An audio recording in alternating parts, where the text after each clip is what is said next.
आत्ता ब्रँड असा मेन्शन करू शकत नाही, त्यामुळे सॉरी भाग्यश्री. अनघाजी म्हणतात मिलेट्स आणि ओट्स चालेल का? आता ओट्समध्ये सुद्धा जे पटकन शिजणारे ओट्स आहेत ते तुमची साखर वाढवतं.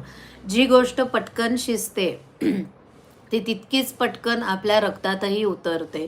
त्यामुळे जे क्विक आपण दुधात घातलं की लगेच जे शिजतात ते ओट्स तुमची रक्तातली साखर वाढवतात. किंवा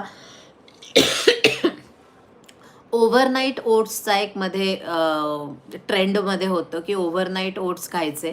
तर ओव्हरनाईट ओट्स म्हणजे काय, तर दुधात ओट्स भिजवून ते रात्रभर फ्रीजमध्ये ठेवायचे आणि दुसऱ्या दिवशी सकाळी खायचे. का तर सकाळी जे ज्यांना पटकन ऑफिसला जायचं आहे त्यांना ते सोपं पडतं. पण जेव्हा जेव्हा मी माझ्या पेशंट्समध्ये हे दिलेले आहेत त्यांनी शुगर वाढलेली आहे.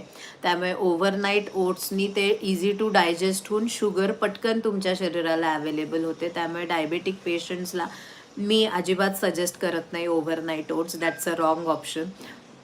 त्यामुळे तुम्ही त्याचा उपमा करू शकतात किंवा आपल्या वरईचा उपमा किंवा